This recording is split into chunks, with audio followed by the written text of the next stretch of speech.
ઘણા ખેડૂત મિત્રો નાળિયેરીમાં ફાલ ખરવાથી પરેશાન છે. ચાલો આ સમસ્યાને જરા ઊંડાણથી સમજીએ. તો આ નાળિયેર પાકે એ પહેલાં જ ખરી કેમ જાય છે? ચાલો એના કારણો શોધીએ.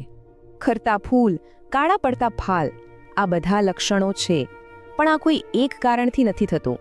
શરૂઆત કરીએ ઝાડની અંદરની વાતથી, એટલે કે પોષક તત્વોની ઉણપથી. ફાલ ખરવા પાછળનું એક મોટું કારણ બોરોનની ઉણપ હોઈ શકે છે અને એના લક્ષણો પણ ચોક્કસ હોય છે. જો ફૂલ ખરે, નાના ફાલ કાળા પડી સુકાઈ જાય તો તરત જ બોરોનનું લેવલ ચેક કરાવવું જોઈએ. હવે વાત કરીએ પોટાશની. ફળના વિકાસ માટે આ તત્વ ખૂબ જ જરૂરી છે. જો ફળ પર ભૂરા ડાઘ પડે અને ફાલ ખરી જાય તો સમજી લેવાનું કે પોટાશની કમી છે. એ જ રીતે મેગ્નેશિયમ અને કેલ્શિયમ પણ ઝાડના સ્વાસ્થ્ય માટે એટલા જ જરૂરી છે. ખાસ કરીને જો પાંદડા પીળા પડવા લાગે તો તે મેગ્નેશિયમ કે કેલ્શિયમની ઉણપનો સંકેત છે. પોષક તત્વો તો ઠીક, પણ જો પાયો જ નબળો હોય તો, એટલે કે આપણી જમીન અને પાણી. જમીન કઠણ હોય કે એમાં જીવાત ન હોય તો ખાતર આપવા છતાં ઝાડ પોષણ લઈ શકતું નથી. અને પરિણામ એ જ ફાલનું ખરી જવું, કારણ કે ઝાડ ભૂખ્યું રહે છે. એ જ રીતે પાણીનો અનિયમિત પુરવઠો, ક્યારેક ઓછું ક્યારેક વધારે, એ પણ ઝાડ માટે તણાવનું કારણ બને છે.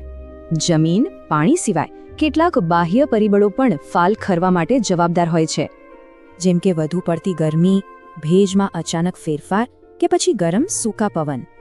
અને હા, એરિયોફાઇડ માઇટ જેવી જીવાતને પણ ન ભૂલવી જોઈએ. એ ફળ પર ડાઘ પાડી એને નબળું પાડે છે.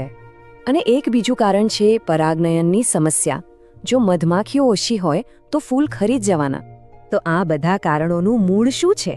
એક શબ્દમાં કહીએ તો તણાવ, એટલે કે સ્ટ્રેસ. આ કોઈ રોગ નથી, પણ જ્યારે ઝાડ તણાવમાં હોય ત્યારે તે પોતાની ઊર્જા બચાવવા ફાલ ખેરવી નાખે છે. જુઓ, આખી પ્રક્રિયા આવી છે. ઝાડ તણાવમાં આવે, પ્રકાશ સંશ્લેષણ ધીમું પડે અને ફળ ખરી જાય. એટલે સાચું કારણ શોધવું એ જ ઉપાય તરફનું પહેલું પગલું છે. તો વિચારો, આ બધામાંથી કયું કારણ તમારા બગીચાની ઉત્પાદકતાને રોકી રહ્યું છે?